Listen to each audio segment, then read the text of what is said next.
Funding for this program made possible by the Investor Protection Trust, the State of Alaska Division of Banking and Securities, and AARP Alaska.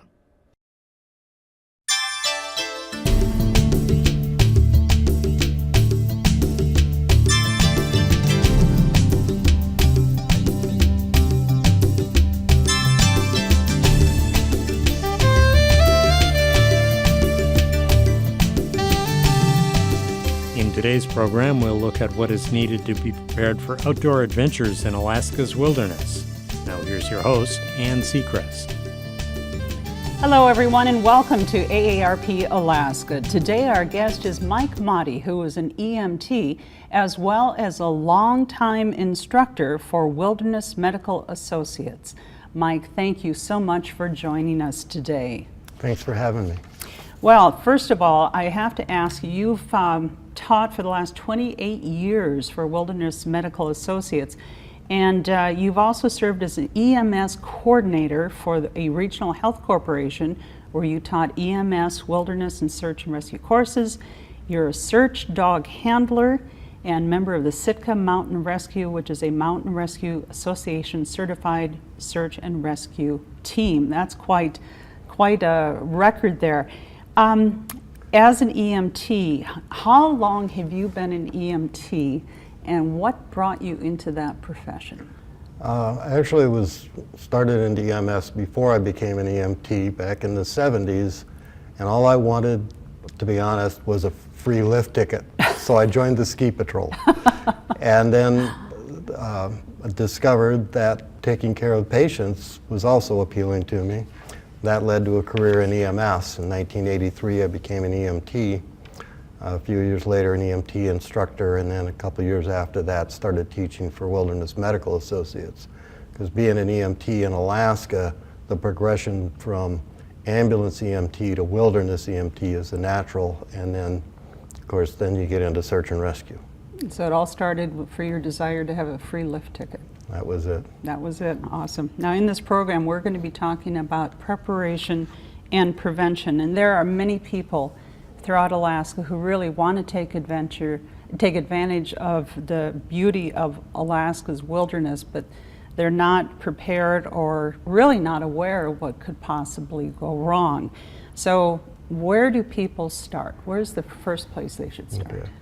Well, it's important to know that there are about 400 search and rescue cases in Alaska every year. So that's more than one a day.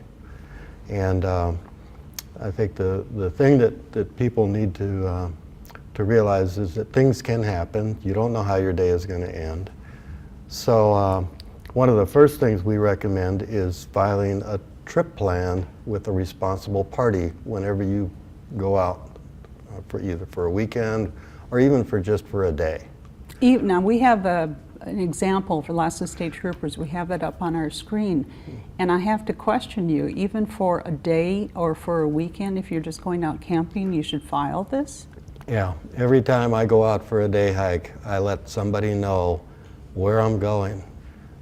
Too often, search and rescue is called on Monday morning when somebody doesn't show up for work. And then we have no idea where they went. Sometimes we'll find the car at the trailhead sometimes, and sometimes we just don't even know where to start looking. So having a trip plan really helps us. Now, where is this form available? This form is available on the Department of Public Safety website if you look under public information. Very good. Now, and then, as you said, leave it with somebody who's responsible. Mm-hmm. And it's probably not going to be used, but Right. And remember to cancel it when you come back. There you go. Good advice. All right. We're going to first take a look for this presentation at personal locator devices and cell phones. So let's walk through this whole process. Communication. It's all about communication. Yeah, the other thing you can do to help search and rescue is to let us know that you have a problem. And for that, you need to communicate that back. So there's a variety of devices that are available. Just about everybody these days has a cell phone, okay? And there's a lot of good information on these, and the smartphones have a lot of good apps. that will help you navigate and give you a position. Obviously, cell phone coverage in Alaska is limited, but you will find that even though you can't make a phone call, you can still send a text. Send a text to a responsible party and ask them to call 911 so we can get things moving. Another popular thing, especially here in Southeast Alaska, is a marine VHF radio. And if you're in a range of one of the repeater stations, you can call for help that way. The emergency call channel is channel 16, and most radios have a button on there that you just push that button, it'll automatically take you to 16. And then give your request. If you're in a boat, it's Mayday, Mayday, Mayday 3 times, and then your location, and then what the nature of your emergency. Now, with these personal locator devices, there's a subscription, so that it's not free. There is no subscription. Well, the cell phone bill is the cell phone Right. bill. This, once you buy it, you can use it. You don't need a radio license from the FCC. Okay. There is this is an InReach brand by DeLorme, and then there's also a Spot. And both of those are subscription services. You pay for the device, and then you pay a monthly fee to use the device. The advantage of this is that it provides for two-way communication. So you can set this up with your cell phone, and you can text your spouse or your friends that are waiting for you and tell them, we're fine, we're just going to be a little late, or fishing is good, we decided to stay a couple extra days. They use a private satellite system, either Global Star or Iridium, and not quite as robust a system as the government system, which is what the personal locator beacon runs off. This runs off the SARSAT, or SATCOM satellite system, which is maintained jointly by the Russian government and the United States. And it doesn't have the advantage of two-way communication, but once you set that off, it transmits to a satellite, which transmits to a ground station, and it'll tell search and rescue authorities exactly where you are, your latitude and longitude, so we can find you that much quicker. There you go. Let's talk about personal flotation devices. Should you file a trip plan if you're going to be on a boat? Yes, a float plan, because again, once you get in a boat and leave where you left, either your dock or the boat ramp, we have no idea which way you went unless you tell somebody. There are, you have some great advice about checking the weather before you go, and also the fact that many people do different things on the water to select a personal flotation device. That's right for them. You may have somebody who's kayaking, for instance, so it depends on what you're doing on the water. Yeah, drowning is the major cause of death accidental death in Alaska. So wear personal flotation devices. Nowadays, there's so many varieties that are out there. You can find one that fits you, is comfortable, and works for whatever it is, whether you're kayaking or power boating or fishing. You can find one that'll work for you. Now, wear it. Now here in Alaska, you also brought some interesting tools here. We're talking about snow adventures here. So you've brought some tools here, an avalanche beacon, a probe, and a shovel. So let's take a look at those. Okay. If you're going to go out in snow country, whether you're backcountry skiing or snow machining, you want to have these 3 items: a beacon, an avalanche beacon, an avalanche probe, and a shovel. And more importantly, you need to have to know how to use each of these. And we have some information later on in the program on where to get that training. But the beacon will, if someone is buried in an avalanche, this will transmit their location. If people on the surface have a beacon as well and set it to receive, they can home in on where the person is buried. Okay? And then the probe lets you fine-tune that till you know exactly where they are. And then the shovel is to dig them up, because moving avalanche debris is very, very difficult. It sets up into hard blocks, and you need a shovel. You can't dig it with your hands. Do you recommend people take lessons? Yes. Yes. You have to, people kind of understand that you need training to operate the beacon because they've never seen one before. But you also need training on how to operate the probe and where to probe, and also how to effectively shovel in avalanche debris. So a class, if you're going to go out and enjoy the snow in Alaska, in the mountains, you need the avalanche training, you need to take the class, and then the next most important thing, if not the most important thing, is to check the weather, check the avalanche hazards. And when the hazard is high, then don't go. Don't go. Use snow machine in the flat country or find another activity. But stay out of the mountains when the avalanche danger is high. I always thought a shovel was a shovel was a shovel, but I've learned it is not. Right, there is a technique for shoveling with avalanche debris. So the best to take a class and learn how to do life-saving skills here. And what about backcountry skiing? Same thing. Backcountry skiers are as susceptible to avalanches as snow machiners. Okay. We'll be back with our guest, Mike Motti, right after this break. The planning and preparation you do today will have an impact on how quickly you and your family recover after an emergency. Preparing makes sense for older Alaskans. Visit ready.gov/seniors for a brochure on how you can prepare for emergencies.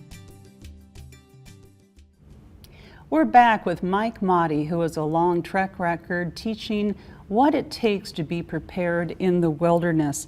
And, you know, with so many people participating in outdoor activities, avalanche danger really is a serious consideration. What are the top causes of death with avalanches? The two main causes of death with avalanches are trauma from being thrown into trees and rocks, and asphyxiation from being buried under the snow. After about 30 minutes, the chances of survival drop steeply. So if somebody is going to be saved who's caught in an avalanche, they're going to be saved by the people that are on scene. That's why it's so important that everybody that goes out in the mountains in the wintertime know how to use a beacon and probe and shovel, and that everybody in that group has those pieces of equipment. And is trained. And is trained to use them. Well trained. Let's talk about the contents of a survival kit, and we have a shot of what goes into a survival kit, if we can show that. And also, I've learned that you commented that a survival kit should fit in your hand. I also teach for AMSI, Alaska Marine Safety Education Association, and they say that a survival kit, it fits in your pocket. In your pocket. That's the only thing that you can be sure that you're going to get out of the sinking boat or the plane that crashes. Or recently in Alaska, we've had 2 cases where people were just out for a walk from camp. They weren't going anywhere. They were just going to walk around the area, and they got turned around and lost. So it has to fit in your pocket. And now that is sealed. This one is sealed, but whatever you put in here is based on your training experience and what you're going to do. But typically there's some fire starter, a space blanket, a whistle, some string or wire or twine in order to build a shelter with. But again, take a course, to learn how to survive. AMC teaches an excellent course called 7 Steps to Survival. And always carry it with you. Always. The big backpack you've got with the stove and this big space blanket and the Snickers bars, that's a comfort kit. You're going to leave that behind. Very good. But that you'll have in your pocket. Let's talk about hypothermia. Okay. Hypothermia is the lowering of the body's core temperature. It's not that your hands are cold or your feet are cold, it's your brain and other internal organs are colder than they need or can be if they're going to function properly. And there's really 3 stages. People are either cold, which they feel the cold, they complain about the cold, but if you're with somebody and they're cold, their mental status will be normal. When they get to mild hypothermia, their mental status changes because their brain is cold and it's not functioning properly. That's one of the things that makes hypothermia so dangerous is you don't realize it's happening to you. So one of the terms we use for these people are dumb sheep. We also say that they have the umbles, so they have the bumbles and the stumbles and the grumbles and the fumbles. And they're just not coordinated, they don't have any fine motor skills. Okay? This needs to be treated very quickly, and it needs to be treated in the field so they don't progress into severe hypothermia. So the treatment for that is exercise. But before you can exercise them, you need to give them fluids and calories. And fluids can be as simple as water. Doesn't have to be hot chocolate or anything. And then what we carry on the search and rescue team is these little packets of high-calorie sugar. So you want to start them off with some simple sugars. Okay? A couple of packets of those, that's about 200 calories, and some fluids, and now they can exercise. Okay? And warm them up and get them back to normal core temperature. Also get them out of the wind, get them into dry clothing, and get them into a warm place if you can do that. So that needs to be treated first. If they progress to severe hypothermia, then you can't give them anything to eat or drink because they can't do it. They will not be functioning.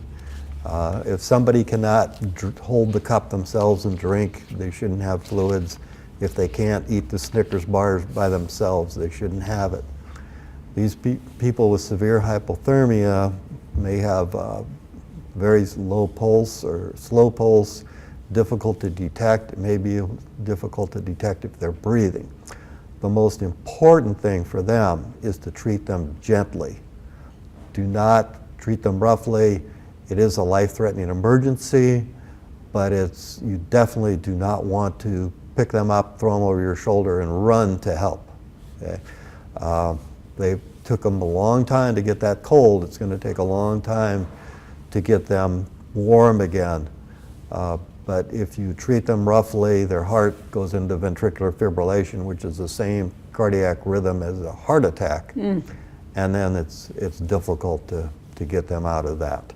So treat them gently, treat them carefully, and transport to a medical facility. It can't be treated in the field. If I encounter someone who I can talk, they're talking with me, I can talk with them, what should I do as an on-the-scene first responder? Yeah, if they're still trying to function, if they're trying to set up a tent or trying to build a fire, they probably have mild hypothermia. So reduce the cold challenge, get them out of the wind, get some dry insulation on them if you can, and get them out of the cold. But the most important thing is fluids and calories. And then shivering is the most efficient way of warming. So if they're shivering, that's a good sign. Shivering is most efficient. Really? Yes. So encourage shivering. Yes. That sounds counterintuitive. I know, but shivering makes you happy. How problematic is hypothermia in the state of Alaska? We have the cold temperatures, and It's a problem anytime you go out, any day of the year in Alaska. It's hypothermia weather. It's actually, you're more prone to hypothermia when the temperature is above freezing, like in 30 to 40 degrees, because then you can become wet. Okay? And when your body is wet, you lose heat much faster than when it's dry. Interesting. You've got a first aid kit, and I'm Yes. curious about the contents. What's the basic contents for a first aid kit? Well, first of all, first aid kit, like everything else we've been talking about, comes with training. So first you have to get the training. And then once you've been trained, you want to be prepared for what's likely to happen in the activity and that you're going on and how long you're going to be gone. But the simple things is some Band-Aids and small 4x4 gauze pads for minor bleeding and some small burn dressings for minor burns around the campfire. And then people, when they go out in the wilderness, they tend to eat different foods. And so things to slow down the digestive system and things to speed up the digestive system. Also some over-the-counter medicines like aspirin and Tylenol and ibuprofen for pain. And then again, do not forget your prescription medications. Mm-hmm. If you're just going to go out for the day, you may want to leave those at home and not carry them. But if you get stuck out because something broke or you got lost, if you're going to need those medications on a daily basis, you got to make sure you have enough and some extra. Let's talk for a moment about frostbite. Okay. Can be a problem here in Alaska. And putting together this slide, I was surprised that there are a number of variables that can contribute to the chances of frostbite. And in addition to air temperature, wind speed, duration of exposure, and the amount of exposed area, there are a number of conditions that can add to the chances of frostbite, and it truly surprised me. And you explain, in rehearsing for this, you explain why things like poor nutrition, use of tobacco products, fatigue and injuries and so on, why this added to it, and if you would explain that. Yeah, basically, frostbite is the freezing of the cells, the individual cells. Your body is 60% water, and those cells freeze if they're not kept warm by blood flow. And anything that decreases the blood flow, so a disease like diabetes, people that are diabetic have poor circulation in their extremities, uses of any medications that constricts the blood vessels, injuries, and you're laying still or there's swelling, will cause decreased blood flow to the particular extremity. People who are hypothermic, the body will shut down circulation to the extremities in order to preserve warm blood in the core.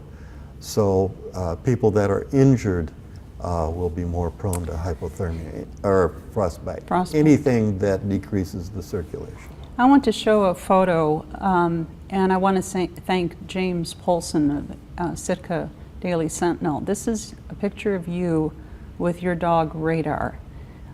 This was after the landslide in Sitka. Can you describe your feelings?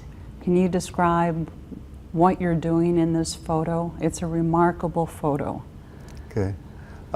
Anytime there's an emergency, whether it's an ambulance call or a landslide or any emergency, as a rescuer, it sounds kind of selfish, but my first thought is to myself and my own safety.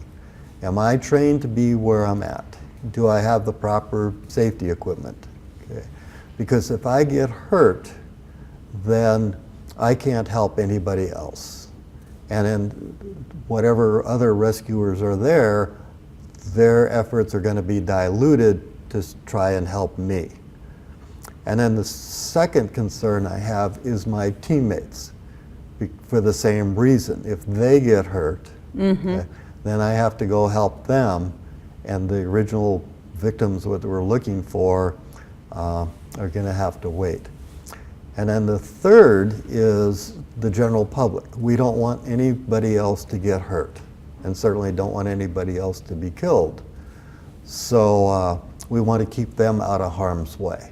And then the person that was originally in trouble, we want to help them. As you noted here, that people should be aware that avalanches, landslides, severe storms, and other disasters can take place where you live and work, and that's so important. The last slide I want to put up is some resources. Wilderness Medical Associates, we've got their website, the Alaska Avalanche Information Center, and they do the training as far as avalanche safety classes. And you mentioned Alaska Marine Safety Education Association.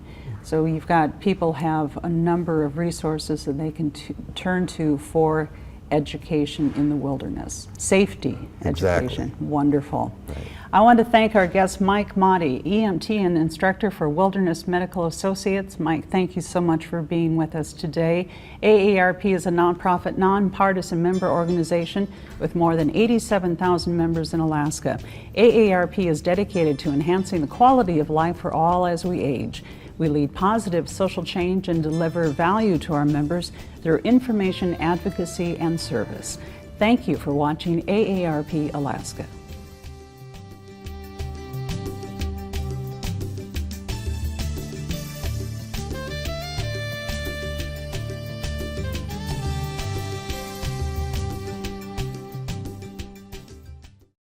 Funding for this program made possible by the Investor Protection Trust, the State of Alaska Division of Banking and Securities, and AARP Alaska.